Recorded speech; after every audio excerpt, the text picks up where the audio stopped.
혹시 이 바게트 빵 꺼내 보여드릴까요?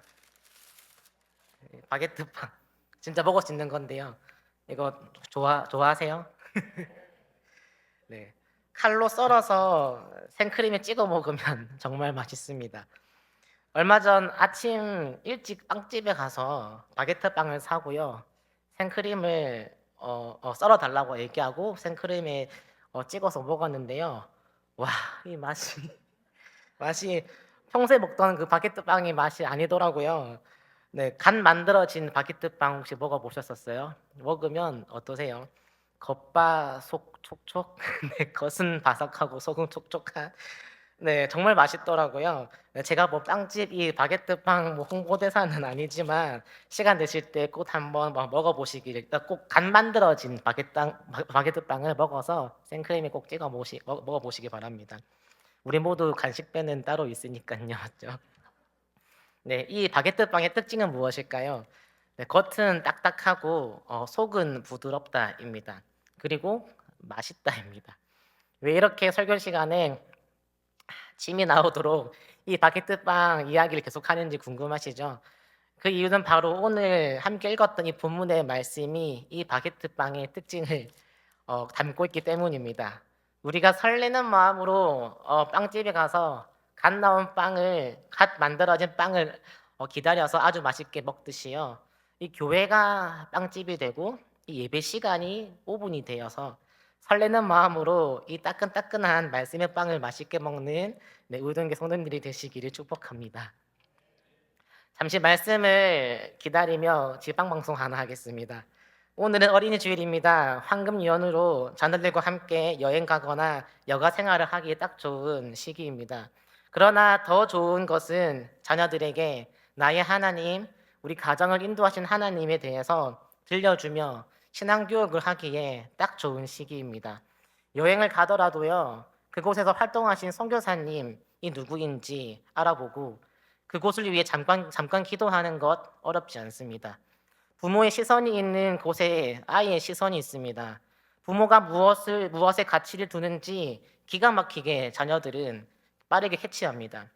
우리 할머니 할아버지가 무엇에 가장 소중하게 생각하는지 손주들은 바로 압니다. 바쁘게 지내시느라 서로 얼굴 볼 시간이 없어서 이제 주어진 시간이 우리의 것이고 황금 연휴의 시간, 쉼을 없는 시간이겠지만요.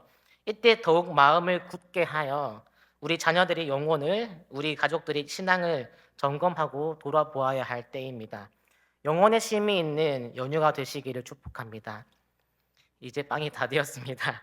오늘 본문 말씀을 통하여 함께 먹기 원하는 말씀의 빵은요. 첫 번째, 어린아이의 굳은 마음입니다. 어린아이들의 마음 상태는 어떨까요? 그들의 마음은 언제나 한 대상을 향하여 굳게 있습니다. 굳게 붙들고 있습니다. 갓 태어난 아기의 손에 어린 손가락을 올려 넣어 보신 적 다들 있으시죠? 어떤 일이 발생하죠?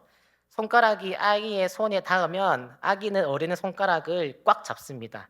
이것을 어떻게 의식적으로 하고 잡는다기보다도요, 생존 본능인 것처럼 무의식적으로 손을 잡거나 어른을 의지합니다.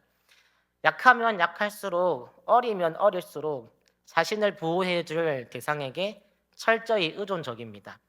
어린이라는 말은 무엇일까요? 아직 스스로 할 수 없어서 부모의 보호가 필요한 존재를 어린이라고 합니다. 연약하기에 스스로 무엇인가 할 수 있는 힘이 부족하기에 어린이의 마음 상태는 붙잡을 대상을 향하여 굳게 있습니다. 로보암과 그와 함께 했던 사람들도 하나님을 향한 마음을 굳게 하던 적이 있었습니다. 다 같이 역대하 11장 16절 말씀을 함께 읽겠습니다. 시작. 이스라엘 모든 지파 중에 마음을 굳게 하여 이스라엘의 하나님 여호와를 찾는 자들이 네 사람들을 따라 예루살렘에 이르러 그들의 조상들의 하나님 여호와께 제사하고자 한지라. 아멘. 이 말씀이 나오기까지는 여러 사연이 있었습니다. 먼저 르호보암의 시점으로 보면요, 그는 솔로몬을 이어서 젊은 나이에 왕이 되었습니다. 아마도 그는 왕으로서 잘 통치하고 싶었던 것 같습니다. 그래서 원로들에게 묻고 함께 자란 젊은 신하들과 의논하였을 것입니다. 그러나 그에게는 지혜가 부족하였습니다. 결국 자신의 소견에 오른 대로 젊은 신하들의 말만 듣고 행하였습니다. 그 결과는 백성들에게 신임을 잃고 그는 예루살렘으로 도망치게 되었습니다. 한마디로 르호보암은 실수 많은 젊은이와 같습니다. 그러나 그의 마음 상태는 하나님을 향해 있었습니다.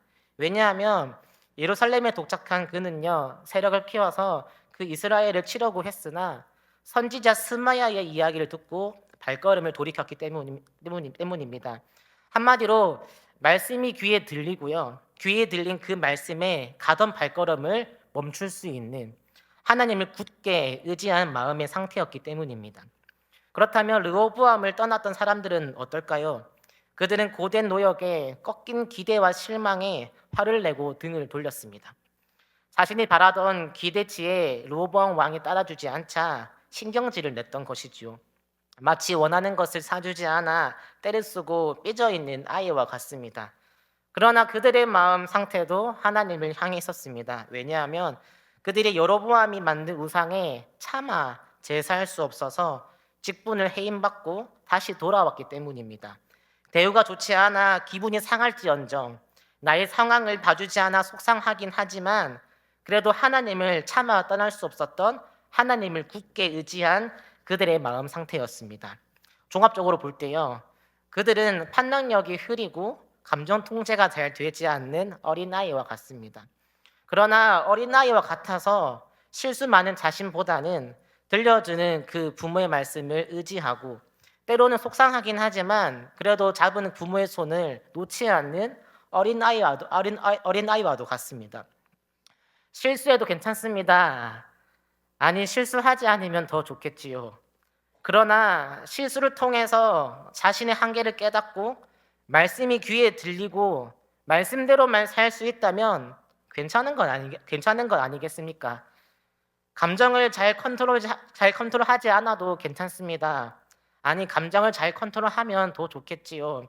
그러나 이 예민한 감정이 말씀과 반하는 상황 앞에서 양심으로 작동하여 그것이 양심 작동한다면 그것은 또 괜찮은 것이 아니겠습니까?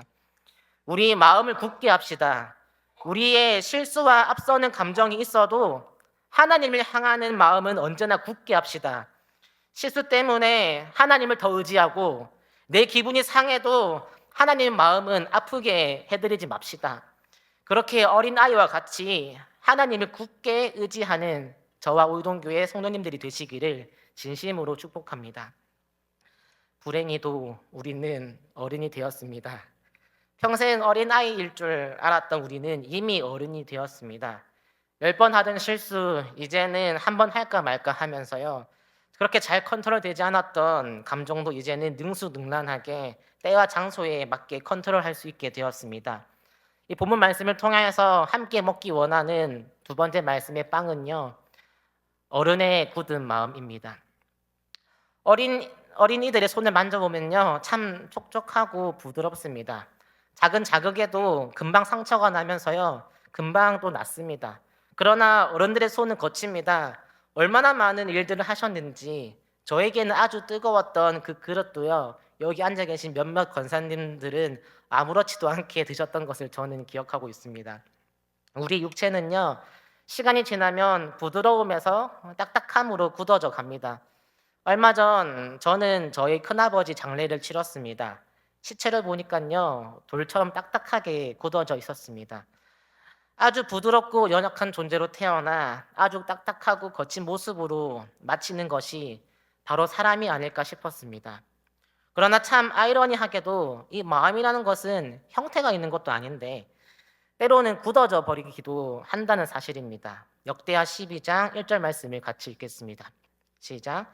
르호보암의 나라가 견고하고 세력이 강해짐에 그가 여호와의 율법을 버리니 온 이스라엘이 본받은지라. 혹시 우리가 자녀들에게 다음 세대들에게 주고 싶은 메시지가 이 말씀은 아닐까요? 큰 사람이 되어라, 영향력 있는 사람이 되어라, 돈 많이 벌어라, 좋은 직장에 가라, 출세하거라. 대신 교회는 빠지지 말아라. 적당히 교회는 다니면서 내가 하고 싶은 것을 다 하는 그러한 삶. 말씀과 기도가 삶 속에 없고 기독교인이라는 열쇠고리만 단체 나의 이름을 날리며 살고 있는 우리들, 그 모습을 강요하고 있는 우리들의 모습은 아닐까요? 르호보암의 나라가 견고하고 세력이 강해짐에 그가 여호와의 율법을 버리니 온 이스라엘이 본받은지라. 교회 대충 다니고 복 받는 삶, 이 얼마나 달콤한 말일까요? 여호와 율법을 버렸는데 온 이스라엘은 이것을 본받았다고 합니다. 왜냐하면 나라가 견고하고 세력이 강해졌기 때문입니다. 한마디로 잘 먹고 잘 살았기 때문에 율법은 그렇게 필요가 없었던 것입니다. 근데 너무 이상하지 않나요? 실수했지만 말씀을 듣고 발걸음을 멈추었던 그 당시의 그 르호보암 왕, 감정대로 행했지만 그래도 말씀을 차마 떠날 수는 없었던 그들인데요. 지금의 마음 상태가 도대체 어떠하길래 아무런 반응을 하지 않고 있는 것일까요? 12장 14절 말씀을 같이 읽겠습니다. 시작. 르호보암이 악을 행하였으니 이는 그가 여호와를 구하는 마음을 굳게 하지 아니함이었더라. 아멘. 그들은 여호와를 구하는 마음을 굳게 하지 않았습니다. 마음이란 녀석은요, 굳게 하지 않으면 굳어져 버립니다. 하나님을 마음으로 굳게 의지하지 않으면 마음은 딱딱하게 굳어져 버려 어떠한 자극에도 반응하지 않게 됩니다. 여호와 율법을 버리는 왕, 그것을 본받은 백성들의 마음 상태는 하나님을 의지하는 것이 아닌 자신들의 힘과 재물을 굳게 의지한 상태로 마음이 딱딱하게 굳어져 버린 상태입니다. 그렇기에 지금 아무런 반응을 하지 않은 것입니다. 말씀을 보지 않아도 아무런 문제가 생기지 않고 오히려 상황이 더 잘 되는 것만 같을 때, 말씀을 보지 않았는데 나의 자녀들이 잘 되고 가정이 든든히 세워져 갈 때, 말씀을 읽지 않았는데 내 마음속에 아무런 불안함이 없을 때 우리는 두들겨 보아야 합니다. 아니, 가슴을 강하게 쳐야 합니다. 아, 내 마음이 굳어졌구나.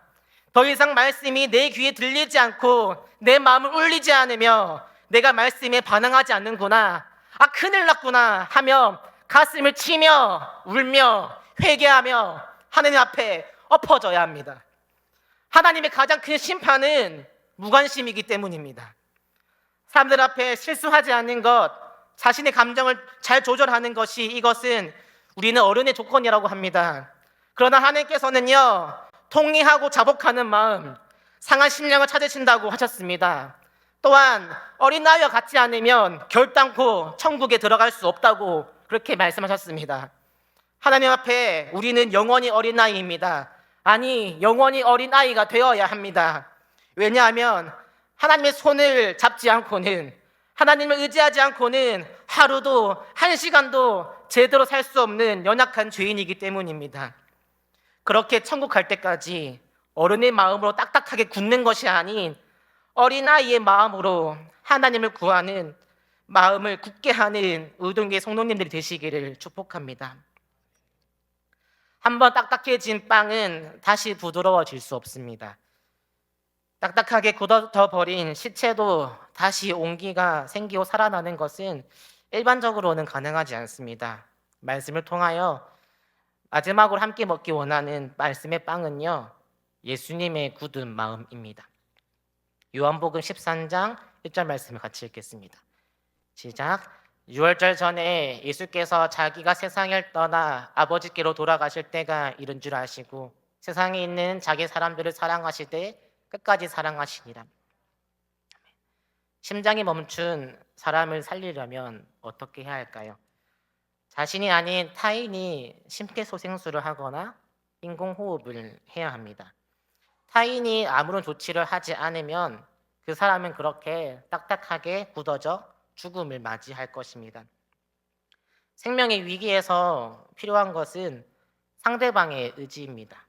그 의지는 보통 의지가 아닌 살리고자 하는 의지여야 합니다.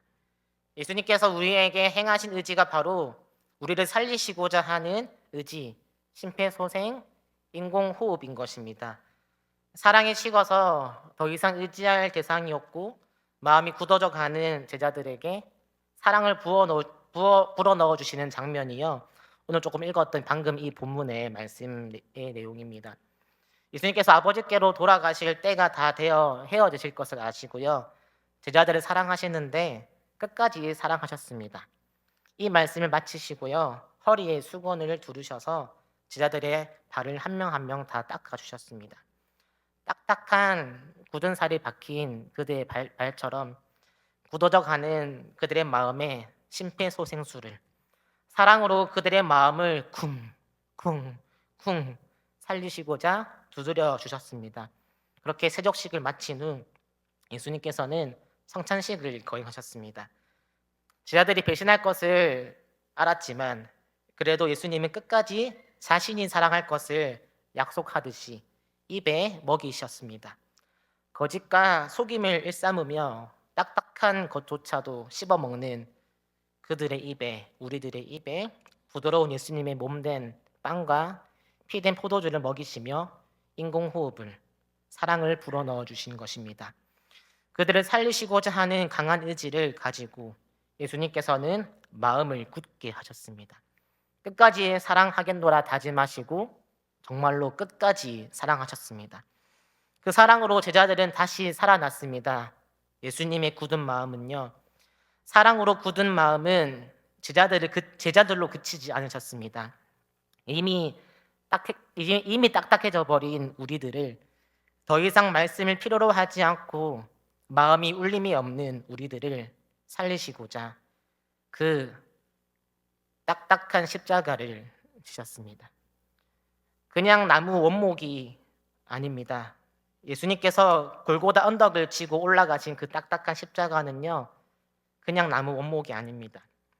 예수님의 어깨를 무겁게 하였고 예수님의 손과 발을 못으로 고정시키며 죄 없는 예수님과 함께 죽음을 맞이했던 그 십자가는, 딱딱한 십자가는 바로 우리들입니다.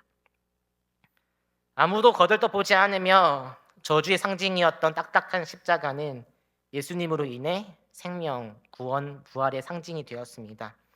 여전히 그의 재질은 나무이며 딱딱한 질감을 가지고 있지만 아주 부드러운 생명의 빵이신 예수님과 하나가 되었습니다. 이 바게트 빵처럼 말이지요. 우리 안에 생명의 빵이신 예수님을 품읍시다. 세상이 험하여 거칠고 우리의 겉모습은 어쩔 수 없이 딱딱해질지라도 우리의 속사람은 그 어떤 것보다도 부드러워져집시다. 왜냐하면 우리 안에는 예수님의 사랑이 가득하잖아요. 제자들에게 몸을 찢어서 빵을 나누어 주신 예수님처럼 우리의 딱딱한 모습도 빵칼로 썰어서 이웃에게 나누어 줍시다. 딱딱한 우리 속에 아주 부드러운 이 바게트 빵처럼 그런 예수님이 계신다면요, 그 사랑을 먹는 이웃은 더 깜짝 놀랄 것입니다. 왜죠? 겉바 속촉촉. 어른이 되어 육신은 세월을 맞아 굳어져 가겠지만 그 긴 세월만큼 예수님의 사랑으로 속은 더욱더 부드러워져 갑시다. 예수님께서 우리에게 마음을 굳게 하여 사랑을 끝까지 주신 것처럼 우리도 마음을 굳게 하여 받은 사랑을 잃지 맙시다. 어린 주일입니다. 이 바게트 빵을 생각하면서 죄로 인해, 세월로 인해 우리의 겉모습은 굳지만 우리를 향하신 예수님의 사랑을 생각합시다. 그래서 어린아이의 굳은 마음처럼 하느님만을 더욱 의지하는 저와 오이동교회 성도님들이 되시기를 진심으로 축복합니다. 예배 시간은 5분이라고 아까 제일 서두에 제가 말씀드렸죠. 간 만들어진 빵이 가장 맛있는 거 아시죠? 말씀을 통하여 이제 우리가 간 만들어진 빵이 되었으니 식기 전에 오늘 당장, 지금 당장 이 따끈한 빵을요, 가족과 이웃에게 나누는 우리 모두가 되기를 진심으로 축복합니다.